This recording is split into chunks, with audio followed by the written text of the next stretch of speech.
গল্পের শুরুতেই দেখানো হয় ক্লার্ক নামের এক ব্যক্তিকে, যে খুব সুন্দর একটি ছোট আসবাবপত্রের দোকান খুলেছে। ক্লার্কের জীবন বিভিন্ন সমস্যায় জর্জরিত এবং সে সবসময় মানসিক চাপের মধ্যে থাকে। তার ব্যবসা প্রায় ধ্বংসের মুখে এবং তার সংসারও ভেঙে যাচ্ছে। এমনকি এসব দেখে তার স্ত্রীও তাকে ছেড়ে চলে গেছে, কারণ ক্লার্ক তার নেশা ছাড়তে মোটেও রাজি ছিল না। শুধু তাই নয়, এখন তার জীবনে খুব অদ্ভুত সব ঘটনা ঘটতে শুরু করেছে। অর্থাৎ তার দোকানে এমন সব কাণ্ড ঘটতে লাগলো যা শুধু কোনো সাধারণ সমস্যা নয়, বরং তার চেয়েও বড় কিছু হয়ে দাঁড়ালো। দিন যাওয়ার সাথে সাথে তার দোকানের ফিউজগুলো নিজে থেকেই উড়ে যেতে শুরু করে এবং কম পরিমাণে বিদ্যুৎ ব্যবহার করার পরেও তার অনেক বেশি বিল আসতে থাকে। আর এই সমস্ত বিষয় জানার জন্যই ক্লার্ক একদিন একজন ইলেকট্রিশিয়ানকে তার দোকানে ডেকে পাঠায়। তখন মেইন প্যানেলের ভেতরে সে এমন কিছু সুইচ দেখতে পায় যেগুলোর সাথে এই দোকানের কোনো সম্পর্কই ছিল না। এটা দেখে ক্লার্ক আপাতত ওই সুইচগুলো বন্ধ করে দেয় এবং আজ রাতে এখানেই থাকার সিদ্ধান্ত নেয়। ক্লার্ক তার দোকানে আজকের রাতে এই কারণেই থেমেছিল, কারণ সে দেখতে চেয়েছিল যে আসলে তার দোকানে কি চলছে।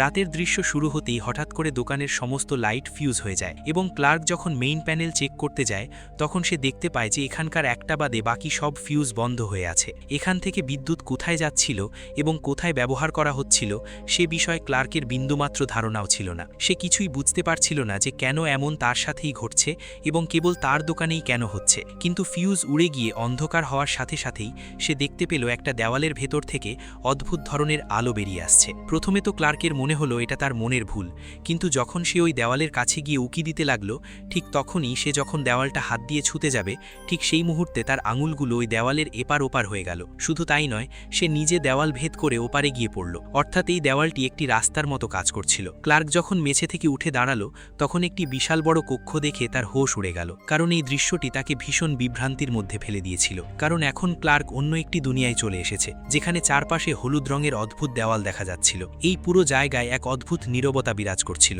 এটাই সেই মুহূর্ত যেখান থেকে এই গল্পের মোড় সম্পূর্ণ বদলে যায়। এখানে না তো একটাও জানালা দেখা যাচ্ছিল, আর না তো এই কক্ষ থেকে বের হওয়ার কোনো পথ দেখা যাচ্ছিল। প্রথমে তো ক্লার্কের মনে হতে লাগলো যে সে নিজেই পাগল হয়ে যায়নি তো, যার কারণে এই সমস্ত জিনিস হঠাৎ করে তার চোখে পড়ছে। এই বিষয়টি নিশ্চিত করার জন্য সে সেখানে এক জায়গায় রাখা আসবাবপত্র থেকে একটি টুল তুলে নেয় এবং সেটা নিয়ে ওই দেওয়ালের মাধ্যমেই নিজের দোকানে ফিরে আসে। মূলত সে এমনটা করেছিল কারণ সে জানতে চেয়েছিল যে সে পাগল হয়ে গেছে নাকি এই সমস্ত কিছুই সত্যি। আর এটাও সত্যি ছিল যে সে পাগল নয়। নিজের দোকানে আসতেই সে নিয়ে আসা টুলটিকে খুব গভীরভাবে দেখতে লাগলো। তবে অন্য পাশের ওই কক্ষটির কথা ভেবে সে ভীষণভাবে ঘাবড়ে যাচ্ছিল যে আসলে যে কক্ষে সে কিছুক্ষণ আগে একটি দেওয়ালের রাস্তা দিয়ে প্রবেশ করেছিল সেই জিনিসটা আদৌ সে কি।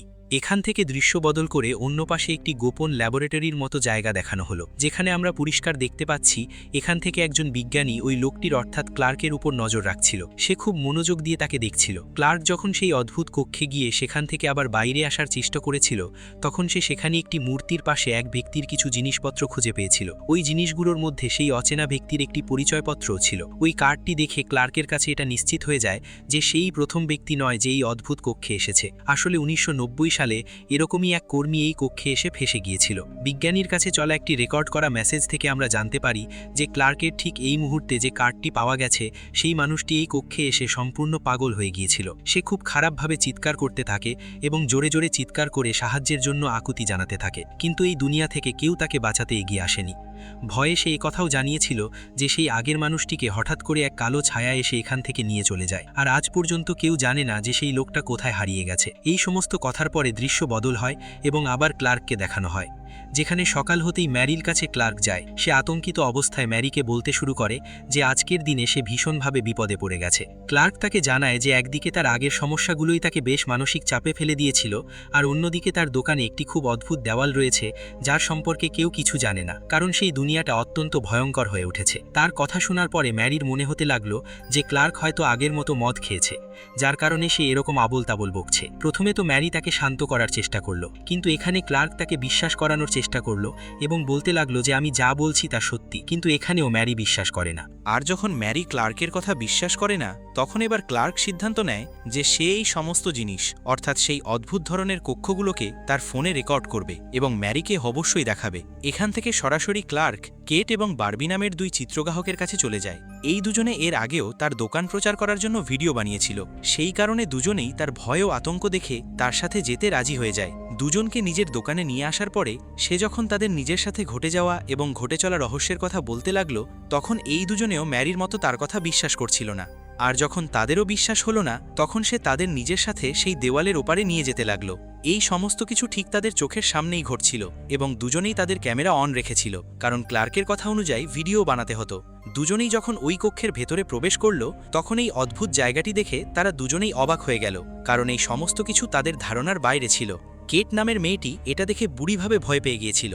সেই ঘরে হাঁটতে হাঁটতে সামনে তারা একটি বিশাল বড় গর্ত দেখতে পায়, যা সোজাসুজি নিচের দিকে নেমে গিয়েছিল। ক্লার্ক এবং কেট বারবির কোমরে দড়ি বেঁধে তাকে ওই গর্তের ভেতরে নিচে নামিয়ে দিতে লাগলো। নিচে নামার পর বারবি একটি অত্যন্ত ভয়ঙ্কর দৃশ্য দেখতে পেল। এখানে আগে থেকেই ফেলে রাখা অনেক পুরনো ও ছেঁড়া ফাটা জিনিসপত্র এভাবেই যত্রতত্র পড়েছিল। শুধু তাই নয়, একটি মানুষের মাথা সেখানে ফেলে রাখা হয়েছিল। এখানকার পুরো পরিবেশটি এতটাই ভয়ঙ্কর মনে হতে লাগলো যে ঠিক তখনই হঠাৎ করে বারবির ঠিক সামনে দিয়ে একটি কালো ছায়া জোরে পার হয়ে গেল, যা দেখে বারবি ভীষণভাবে চিৎকার করে উঠতে লাগলো। সে বলতে লাগলো, জলদি আমাকে ওপরে টেনে তোলো, এখানে খুব খারাপ কোনো জিনিস আছে যে আমাকে মারার চেষ্টা করছে। এ কথা শোনার সাথে সাথেই বিন্দুমাত্র দেরি না করে ক্লার্ক ও কেট দুজনে মিলে দড়ি ধরে তাকে ওপরে টানতে শুরু করলো। ওপরে আসতেই কেট দেখতে পেল যে এই মুহূর্তে বারবির অবস্থা আগের চেয়ে সম্পূর্ণ বদলে গেছে। এরা বারবির ওপর থেকে দড়ি খোলার আগেই নিচ থেকে কেউ একজন সেই দড়ি ধরে টানতে শুরু করে। এই তিনজন মিলে সেই দড়ি ধরে খোলার চেষ্টা করতে লাগলো, কিন্তু এখন এই তিনজনের এখানে আসা চরম বোকামি হয়ে দাঁড়ালো, কারণ আরও একবার সেই দড়িটি জোর করে ভেতরে গর্তের দিকে টেনে নেওয়া হলো এবং তিনজন একসাথে নিচে পড়ে গেল। নিচে যে কেউ না কেউ ছিল, সে মুহূর্তের মধ্যে পলক ফেলতে না ফেলতে বারবিকে শিকার বানিয়ে ফেলল এবং তাকে টানতে টানতে একটি ভয়ঙ্কর দরজার ভেতরে নিয়ে চলে গেল। বারবিকে বাঁচানোর জন্য কেট এবং ক্লার্ক দুজনেই আলাদা আলাদা দিকে দৌড়াতে শুরু করল এবং এভাবেই এই তিনজন বিচ্ছিন্ন হয়ে এই কক্ষগুলোর মধ্যে মারাত্মকভাবে ফেসে গেল। ক্লার্ক যখন কেটকে কোথাও খুঁজে পাচ্ছিল না, তখন পালানো ছাড়া তার সামনে আর কোনো পথ খোলা ছিল না, কিন্তু এখন তার বেরিয়ে যাওয়ার কোনো রাস্তাই মিলছিল না। দৌড়াতে দৌড়াতে ক্লার্ক ক্যামেরা নিয়ে এমন একটি কক্ষে গিয়ে পৌঁছায় যেখানে একটি ক্রিসমাস ট্রি রাখা ছিল, কিন্তু ঠিক তখনই সেখানে অদ্ভুতভাবে হাঁটা এক মেয়ে ঠিক তার সামনে এসে হাজির হয়। সেই অদ্ভুত মেয়েটিকে দেখে ক্লার্ক ভীষণভাবে ঘাবড়ে যায় এবং সে কিছু করে ওঠার আগেই সেই মেয়েটি, যার চালচলন ছিল খুবই অদ্ভুত, তার হাত থেকে ক্যামেরাটি কেড়ে নেয় এবং রেকর্ডিং বন্ধ করে দেয়। এদিকে আমাদের দেখানো হয় যে ক্লার্ক ওই কক্ষে যাওয়ার আগেই ডক্টর ম্যারির কাছে একটি মেসেজ রেখে গিয়েছিল যে এখন সে এই কক্ষে অর্থাৎ সেই দুনিয়ায় চলে যাচ্ছে এবং আর কখনো এই দুনিয়ায় ফিরে আসবে না। আসলে ক্লার্কের মনে হয়েছিল যে তার দোকানের রুমটির অন্য পাশে হয়তো কোনো দুনিয়া রয়েছে, তাই সে ভেবেছিল যে এই দুনিয়ায় তার অবস্থা এমনিতেই ভালো যাচ্ছে না, সে সবসময় দুশ্চিন্তায় থাকে, তাই সেই দুনিয়ায় গিয়ে একটি নতুন জীবন শুরু করতে চেয়েছিল। এই সমস্ত মেসেজ শুনে ডক্টর ম্যারি ক্লার্ককে খোঁজার জন্য তৎক্ষণাৎ তার দোকানে গিয়ে পৌঁছয়, যেখানে ক্লার্ককে কোথাও দেখা যাচ্ছিল না। ক্লার্ককে খুঁজতে খুঁজতে সে তার বেসমেন্টে গিয়ে পৌঁছয় এবং সেখানে দেওয়ালের মধ্যে লুকিয়ে থাকা দরজাটি তার নজরে পড়ে, কারণ এই দরজায় ক্লার্ক টেপ দিয়ে মার্ক করে রেখেছিল, যার ফলে ডক্টর ম্যারি অনুমান করে নেয় যে নিশ্চয়ই ক্লার্ক এই কথাটাই বলছিল। এখন ম্যারি ভয়ে ভয়ে যেইমাত্র ওই দেওয়ালটি স্পর্শ করল, সাথে সাথে তার আঙুলগুলো দেওয়ালের ওপারে চলে যেতে লাগলো। শুধু তাই নয়, সেও সেই দুনিয়ায় চলে যায় এবং এখন তার পুরোপুরি বিশ্বাস হয়ে যায় যে ক্লার্ক তাকে যে গল্পটি শুনিয়েছিল তা মোটেও মিথ্যে ছিল না। ভয়ে ভয়ে সেও এই ব্যাকরুমস অর্থাৎ অন্য দুনিয়ায় গিয়ে পৌঁছয়, যা তার কাছে খুব অদ্ভুত ঠেকছিল। চারদিকে ঘুরতে ঘুরতে সে এই খালি কক্ষগুলো ছাড়া আর কিছুই দেখতে পাচ্ছিল না। ঠিক তখনই হঠাৎ করে তার পেছনে কেউ একজন এসে হাজির হলো। পেছনে ফিরে তাকিয়ে সে দেখল যে এ অন্য কেউ নয়, খোদ ক্লার্কই ছিল। ম্যারির চোখে ক্লার্ককে আর ক্লার্কের মতো মনে হচ্ছিল না, তার চোখের মধ্যে এক অদ্ভুত ভয় যেন উঁচে পড়ছিল। সে তাকে দেখে ভয় পাচ্ছিলই, ঠিক তখনই হঠাৎ করে ক্লার্ক তার গলা টিপে ধরে তাকে অজ্ঞান করে দেয় এবং দড়ি দিয়ে বেঁধে ফেলে। অন্য কোনো একটি কক্ষে ম্যারির যখন জ্ঞান ফিরল, তখন তার সামনে অদ্ভুত ধরনের দুটি প্রাণী বসেছিল, যাদের মুখগুলো অদ্ভুত হওয়ার পাশাপাশি বেশ ভয়ঙ্করও ছিল। শুধু তাই নয়, দ্বিতীয় প্রাণীটির মুখে অনেকগুলো চোখও ছিল। এখানে ক্লার্ক মেরিকে এই দুনিয়ার সত্যতা বলতে শুরু করে এবং বলতে লাগলো যে এই দুনিয়ায় যা কিছু দেখা যাচ্ছে এবং তুমি যা কিছু অনুভব করছো সে সবই আমাদের আসল দুনিয়ার একটি কপি। সে জানায় যে এখানে যতগুলো প্রাণী রয়েছে তাদের কোনো ধরনের অনুভূতি নেই। তার বলার অর্থ ছিল যে এই সমস্ত প্রাণীর না তো কোনো কিছুর জন্য আনন্দ হয়, না কোনো কষ্ট হয়, এবং না তাদের এমন কোনো বোধশক্তি আছে যা তারা মানুষের মতো ব্যবহার করতে পারে। এই বিষয়টি নিশ্চিত করার জন্য ক্লার্ক সেখান থেকে একটি ছুরি তুলে নেয় এবং বিন্দুমাত্র দ্বিধা না করে অনেকগুলো চোখওয়ালা সেই দানবটির গলায় সজোরে বসিয়ে দেয়। এটা দেখার পর মেরির মুখ হাঁ হয়ে যায়। এটা দেখে মেরি এতটাই ঘাবড়ে যায় যে সে ক্লার্ককে এই সমস্ত কিছু থামিয়ে দিয়ে নিজেদের দুনিয়ায় ফিরে যাওয়ার জন্য বলতে লাগলো। কিন্তু এবার ক্লার্ক বলতে লাগলো যে এই দুনিয়ায় আমাদের দুনিয়ার মতো কোনো ধরনের দুঃখ বেদনা নেই। সে এই সমস্ত কথা বলতেই ছিল, ঠিক তখনই সেখানে একটি বিশাল বড় সত্তা ঠিক তার সামনে এসে হাজির হলো।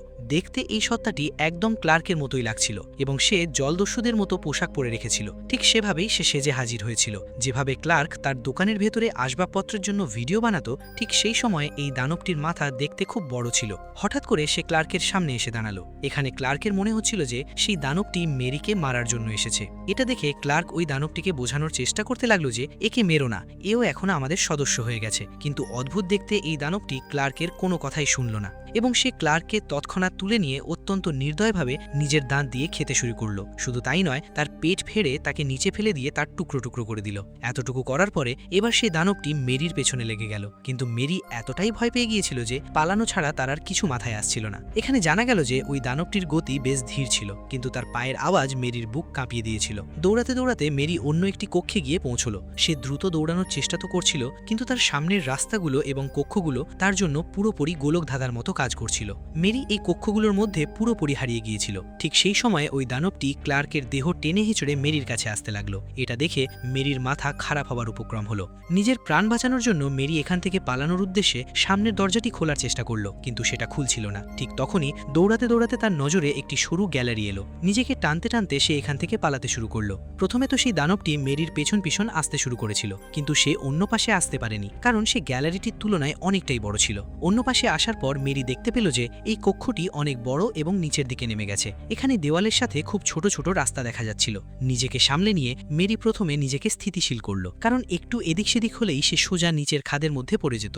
অন্যদিকে সেই দানবটির হেঁটে আসার শব্দ দিন দিন আরো ভয়ঙ্কর হয়ে উঠছিল। এখন যখন মেরির কাছে পালানো ছাড়া আর কোনো দ্বিতীয় রাস্তা রইল না, তখন সে বাতাসে ঝুলন্ত সিঁড়ির ওপর উঠতে শুরু করলো। ভয়ে ভয়ে সে ঝুলন্ত দরজাটি খুলে ওপরে পৌঁছানোর পর দেখল যে এই পুরো জায়গাটি অর্থাৎ এই কক্ষটি হুবহু সেই বেসমেন্টের মতো মনে হচ্ছিল, যেমনটি ক্লার্কের বেসমেন্ট ছিল। তার মনে হলো যে সে অবশেষে আসল দুনিয়ায় পৌঁছে গেছে। সামনে এগিয়ে গিয়ে সে যখন তার সামনের জানালাটি খুলল, তখন সে বুঝতে পারল যে এটাও সেই একই দুনিয়া ছিল, অর্থাৎ এটি ব্যাকরুমসেরই দুনিয়া ছিল। যেমনটা আমরা বলেছিলাম যে এই দুনিয়াটি একদম আসল দুনিয়ার সাথে মিলে যাওয়া একটি কপি। এই কারণেই এখানকার জায়গাটি হুবহু ক্লার্কের বেসমেন্টের সাথে মিলে যাচ্ছিল। তবে ভালো ব্যাপার হলো যে ম্যালেরি একটি দরজা খুঁজে পেয়েছিল, যা হয়তো তাকে এখান থেকে কোথাও দূরে নিয়ে যেতে পারত। সামনে এগিয়ে গিয়ে সে যেইমাত্র দরজাটি খোলার চেষ্টা করলো, হঠাৎ করে সেই পুরো হলের মধ্যে কেউ একজন অচেতনের গ্যাস ছেড়ে দিল, যার ফলে মেরি অচেতনের অবস্থায় চলে গেল। পরের দৃশ্যে মেরির চোখ যখন খুলল, তখন সে দেখতে পেল যে সে এখন একটি হাইটেক ল্যাবরেটরিতে রয়েছে, যেখানে বেশ কিছু বিজ্ঞানী নিজেদের স্যুট পরে তার সামনে উপস্থিত ছিলেন। তাদের এই অবস্থায় দেখে মেরিকে ভীষণ বিচলিত ও আতঙ্কিত দেখাচ্ছিল। তাকে দেখে বিজ্ঞানীরা বলতে লাগলেন যে এখন তোমার ভয় পাওয়ার কোনো প্রয়োজন নেই, এখন তুমি সম্পূর্ণ নিরাপদ। তাদের কথা শুনে মেরি চিন্তায় পড়ে গেল এবং ভাবতে লাগলো যে এই সমস্ত কিছু কি সত্যি, নাকি সে এখনও তার স্বপ্নের মধ্যে রয়েছে। তার অবস্থা দেখে বিজ্ঞানীরা বলতে লাগলেন যে আমরা তোমার পরিস্থিতি বুঝতে পারছি, তুমি যে জায়গা থেকে এখানে এসেছো এমন অবস্থা হওয়া তোমার পক্ষে স্বাভাবিক। শুধু তাই নয়, এবার সেই বিজ্ঞানীরা তাকে এমন একটি কথা জানালেন যা শুনে তার হুঁশ উড়ে গেল। আসলে এখানে একটি এমআই মেশিন নিয়ে গবেষণা চলছিল এবং এই পুরো জায়গাটি সেজন্যই তৈরি করা হয়েছিল। কিন্তু অদ্ভুত ব্যাপার হলো সে জানতে পারল যে এখানে গবেষণার সময় কিছু একটা গণ্ডগোল হয়েছিল, যার ফলে এখানে অন্য একটি মাত্রার দরজা খুলে গিয়েছিল, যার পরে ঠিক সেই দরজার পেছনের দিকে ঠিক ওই রকমই একটি দুনিয়া তৈরি হয়ে গিয়েছিল, যা একদমই দুনিয়ার কপি বলে মনে হচ্ছিল, যাকে বিজ্ঞানীরা ব্যাকরুমস নাম দিয়ে দিয়েছিলেন। বিজ্ঞানীরা ম্যারিকে জানালেন যে ব্যাকরুমস কোনো জায়গা নয়, বরং সেটি সত্যি সত্যিই একটি অন্য দুনিয়া, যে দুনিয়াটি প্রতিটা জিনিসের একরকম নকল করে নিজেকে সেটার সাথে মানিয়ে নেয়। বিজ্ঞানীরা তাদের সিসিটিভি দিয়ে ম্যারিকে একটি দৃশ্যও দেখাতে শুরু করলেন, যেখানে সে দেখতে পেল যে একটি মেয়ে চেয়ারের ওপর বসে রয়েছে। এখানে বিজ্ঞানীরা জানান যে ওই মেয়েটি অন্য কেউ নয়, বরং ম্যারি নিজেই বলে মনে হচ্ছিল, যার মুখ দেখতে বেশ অদ্ভুত ছিল। বিজ্ঞানীরা জানালেন, দেখ, এই মাত্রার দুনিয়াটি তোমাকে দেখে একটি নতুন কপি তৈরি করে নিয়েছে এবং এখন তোমার সেই কপিটি তোমার স্মৃতি নিয়ে সেই দুনিয়ায় স্বাধীনভাবে ঘুরে বেড়াবে। ম্যারি তখন এই কথাগুলো বিশ্বাস করতে পারেনি, কিন্তু তার সাথে যা ঘটেছিল এবং সে যখন নিজের কপিটিকে দেখল, তখন সেই সমস্ত সত্যতা বুঝতে পেরেছিল এবং এই সমস্ত কথা ভাবতে ভাবতেই এই সিনেমাটি এখানেই শেষ হয়ে যায়।